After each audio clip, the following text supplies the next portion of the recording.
Hello, retail class. Welcome to day 24 of online learning. To start off with, just want to ask you a question. Who has two thumbs and is not enjoying the online teaching? This guy. As I'm sure all of you are missing school, I am really missing school and seeing you guys on a regular basis, and I hate making these videos. I hate watching them. I hate everything about it, but we must do what we must do. So for retailing today, I'm just going to go over, we're in strand number 3, standard number 2. This will be a fairly short video with a fairly short assignment.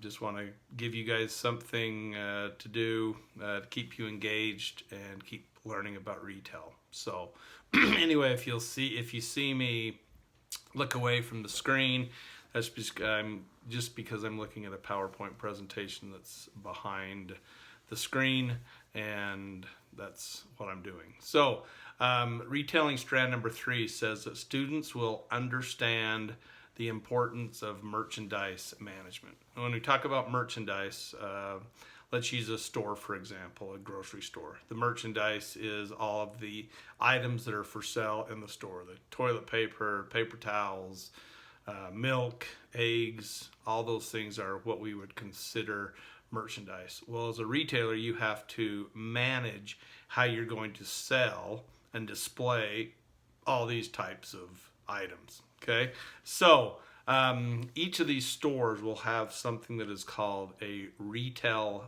buyer. This is the individual that is in charge of buying things that the store needs. When I worked for Pfizer, I had an account. It was the account was Safeway. It was a big grocery store, and I would meet on a monthly basis with the buyer for Safeway, and he would collect all the information from all of the Safeway stores, and then he would place an order, and we would fill that order. But that was his job, is to make sure the stores had enough stuff. He had to also try to make sure the stores didn't have too much stuff. So it's a fine balance of what a retail buyer has to do to make sure they don't run out of stuff, but to make sure they don't have too much stuff that the store can't handle. A retail buyer that is probably going nuts right now is the person in charge of buying toilet paper. It's been crazy, and right now you cannot go into a store and just buy toilet paper. It's gone on most shelves, and then when they get some in, it's gone immediately as people are going out and buying it. Well, what's going to happen is eventually the toilet paper companies are going to make enough toilet paper that the stores will have more toilet paper than they can handle. It's just a very tough situation for a buyer right now. Okay, the buying process. Let's just use a very small example of a buying process. Let's just use the End Zone. And how I buy things. So what I do is I have to go in and I ask students in the store to let me know what items we need. So the students will go and check inventory, and they'll come back and they'll say, hey, BMAC, we need this, we need this, we need chips, we need soda. These are all the things that we need. Well, I would take that information and then I go to Sam's Club and I buy the stuff. So that's a very simple buying process. Now, when you get a store like Walmart or a Target or something like that, it's a much more complicated process where they're going through tons of data, tons of information, and inputting that information into computer systems and having that determine what you need to buy. So it's a much more complicated process. But really the buying process is just the steps that you go through to order and purchase product to put into your store, trying to manage not having too much, trying to manage not to run out. There are different types of merchandise that stores will have. And I'll go with like a clothing store.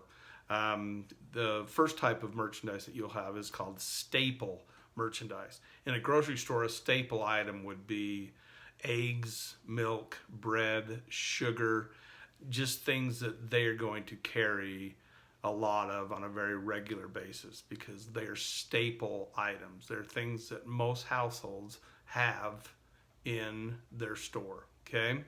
The next type of merchandise you have is called fashion merchandise. These are things that may be popular for a period of time.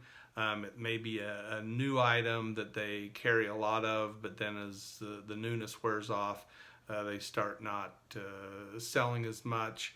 But it's not a staple item. It's something that may be in fashion today, in demand today, but a year from now it may not be considered a fashion item. You really see this in stores where in clothing stores where your staple items, you're always going to be able to go into a store and buy a basic pair of khaki pants or a basic type of shirt. But then they have other areas where they bring in more trendy or fashion clothes that may not be in style in a year from now. That would be a fashion. Okay. The third type of merchandise would be seasonality. These are items that are only available during certain times of the year. So right now, if you go into a store, you're going to see a lot of Easter candy, Easter themed candy. Well, 2 months from now, you're not going to be able to go into a store and find Easter candy because it's very seasonal. McDonald's does this with their Shamrock Shakes. It's a seasonal item. It's only available certain times of the year. Ice cream companies do this. During the Christmas and holiday season, they will make peppermint ice cream. But you don't see peppermint ice cream in the middle of the summer because it is a seasonal item. Okay. The next thing we're going to discuss is forecasting. Now, forecasting is a very important part of the retail business. All forecasting is you're trying to look and guess, but you're trying to make it an accurate guess of how much stuff you're going to sell. So, for example, McDonald's, I'm sure McDonald's does this on a regular basis. They have to try to forecast how many hamburger patties they're going to need to have on a certain day. And they will look at historical data and they'll look at and say, okay, how much do we typically sell on a Thursday? Or how many hamburgers do we typically sell on a Saturday? And the person in charge of buying will need to make sure that they have the right amount of hamburger patties for that day. So it's really just a guess for the future of how much of something you're going to sell so you know how much of that to buy. The next thing is called lead times. This is something that is how long is it going to take you to get an item. And so for the end zone, for example, our lead time is a day because you can look in the store and you can come to me and say, hey, BMAC, we need chips, we need these candy bars, and I can literally go to the store that day. Well, that's not always the case. When you get stores, big stores, and you want to order something, and they may tell you, well, it's going to be 2 weeks before we can deliver that. Well, that's something that you need to take into consideration.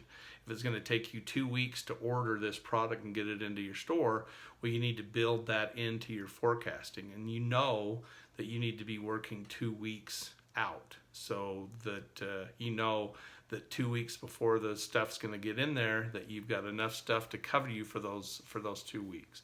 So lead time is really just how much in advance you need to purchase or buy something to make sure that it's on your shelves when it needs to be on your shelves. Okay, so the assignment that I've given today is really just asking you to provide some definitions or answer some questions concerning the topics that I covered today. It's just in a Word document. It is in Canvas. Also, a PowerPoint of this stuff that I went over will also be in Canvas. If there are any questions or concerns, please let me know and I will gladly help. I just sit here all day at my computer and answer email, and I would love to hear from you and answer your email. So that is it for today. I'll be back again on Thursday, but until then, McKnight out.